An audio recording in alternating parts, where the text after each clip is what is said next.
Hi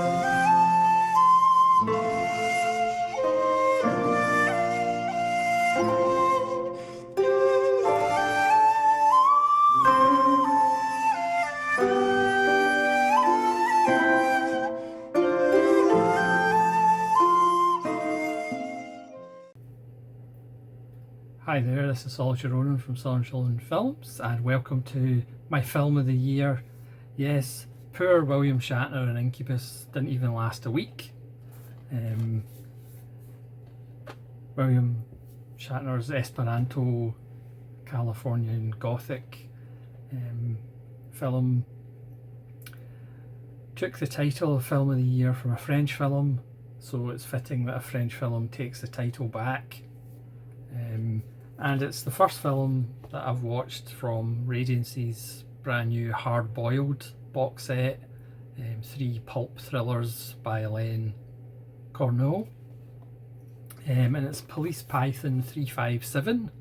I haven't watched Série Noire and Le Choix d'Armes, but if they're half as good as Police Python 357, I'll be very pleased. This is another beautiful set by Radiance, with a juicy big book, very juicy big book. There's Yves Montand at his tool bench, doesn't get better than that. And there's the case. Even though it's a single case, don't worry, each film gets their own disc. Série Noire is in my player at the moment. I'll watch that later. But Police Python 357, with a wonderful cast of Yves Montand, who's certainly almost my Gian Maria Volonté of the last year, as far as just seeing more and more of his stuff, and him rocketing up my board. Simone Signoret, and French film classic regular Francois Perrier, who generally, very much like Lino Ventura, plays lots of cops. He was in La Samurai as the cop, and he's been in lots of stuff. And strange enough, Montand and Perrier both play cops in Police Python 357. This is just absolutely fantastic. It also stars Stefania Sandrelli, who made films with Peter Angeli and various other filmmakers. She's a very striking presence, and her hair is lovely in this film.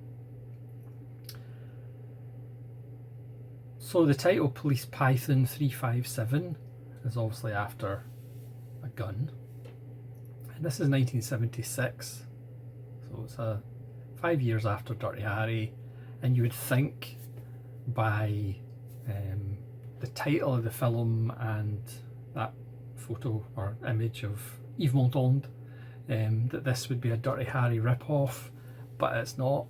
You could make the argument it's better than Dirty Harry, even though obviously not as iconic as Dirty Harry.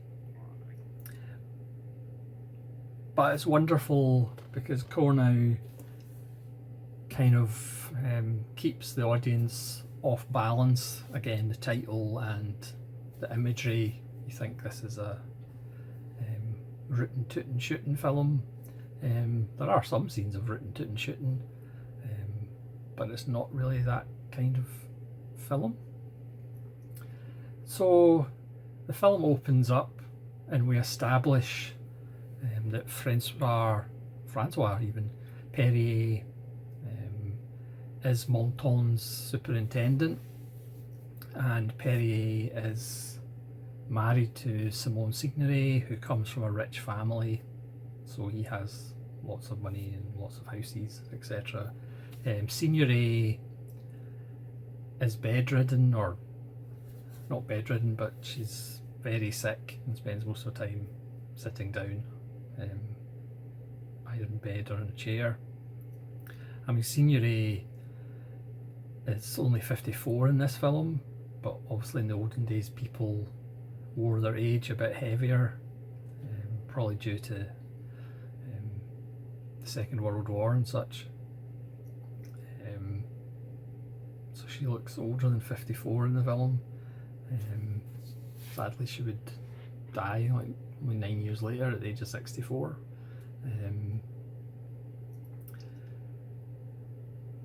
But they have a wonderful agreement that Perrier is quite happy, or quite happy, I suppose he is quite happy, but he's allowed to have a relationship with Stefania Sandrelli, who wouldn't be happy. But Signoret has the ground rules of nobody must know about it because of the scandal. She comes from money and a rich family, so he's allowed to have his way with Sandrelli as long as everything's kept on the down low, as the kids might say. So the film is set in the city of Orleans, and Sandrelli is in Paris, so it's a commuting film as well, even though we don't actually see that much commuting. The film opens with something being stolen from a church, which is a nice touch. And Sandrelli's character she is a window dresser at night. You know, it's France. She's a window dresser at night, and she's out taking photographs, and she happens to take a photograph of Yves Montand with his python out, as he takes down the thieves. Montand is driving at night, and he happens to see there's like a window-sized picture of him with his python out, and obviously he stops and wants a word with Sandrelli, and they start off a kind of friendship, which obviously turns into something a bit more. But obviously he is unaware of Perrier, and Perrier is unaware of Montand. Now obviously you can probably guess what happens. Again, the underlying thing of the film is that on one side you've got this woman who has agreed to keep her relationship with Perrier secret, but then Montand wants to know more, Perrier wants to know more. So you've got one woman who's essentially a pawn or a victim, and then you've got Signoret, who is really one of the pleasures of the film because she like runs everything from her bed, and she has a tremendous scene near the end of the film. So it's not really a spoiler alert, but Sandrelli is killed by one of these men. So they're both fairly high up in the police, but Perrier is higher than Montand. I'm actually surprised this film hasn't been remade. Maybe it has, but just not officially. So one of the men has killed Sandrelli, and one of the men didn't. But obviously because they're police, that leads to an investigation, and in a nice touch, the innocent one who didn't kill the woman is the one that's trying to cover his tracks and is very panicky, and whereas the one who actually did the killing is wonderfully calm, which is a nice little touch. And again, Signoret is always in the background, advising people of what to do and how to do it. So as I said, even though one woman is the kind of woman in the French baguette between, she's not, it's not that. You know, one woman is the victim, the other woman is very strong and probably stronger mentally than both the men involved. So it kind of, it doesn't go where you think it will go. The ending doesn't go where you think it goes. The kind of conclusion doesn't go where you think it goes. You know, you might agree with the way it ends, you might disagree with the way it ends, but that's French cinema for you. Montand is absolutely fabulous. Apparently did some singing on the side. And Perrier, who is pretty underrated despite the fact he's in all these kind of classic films, is wonderful as well. But as I said, Signoret perhaps takes the biscuit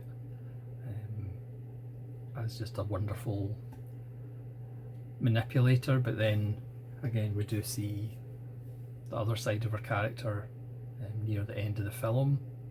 So again, I'm not going to go into too much of the plot. I might have went too far already.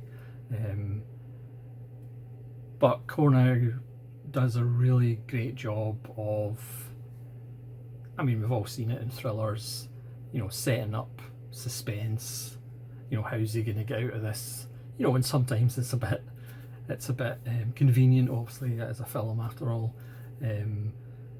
but how the killer and the non-killer get out of their scrapes and near misses, and again, some of the lengths that they'll go to are actually quite shocking and surprising. And again, there's a lot in the film that I didn't expect, because again, I tend to have an open mind. Can't believe I said that. But I tend to have an open mind as far as, you know, I don't try and figure out what's going to happen. I just kind of let it happen.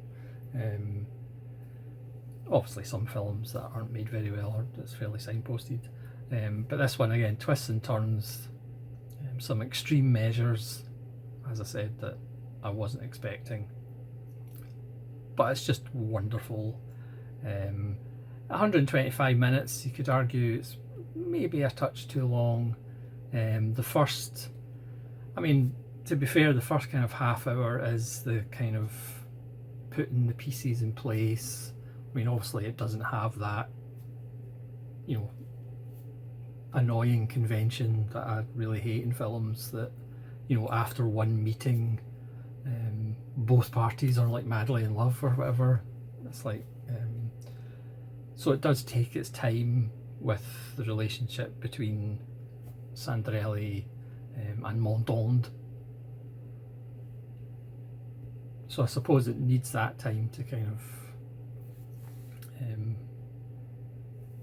get into and have a more realistic view of kind of their relationship.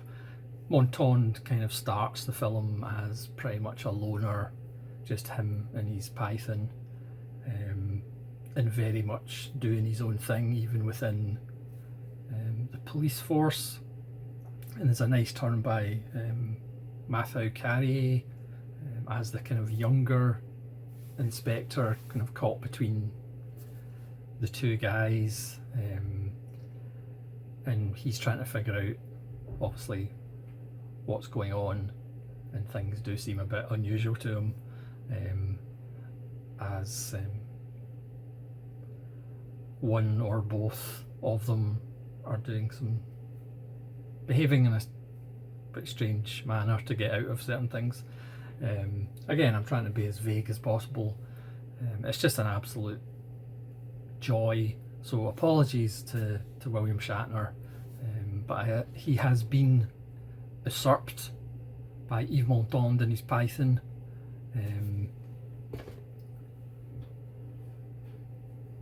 And funnily enough, there's a scene in the film that's, speaking of pythons, that's actually a little bit similar to one of the scenes in Cobra with Sylvester Stallone.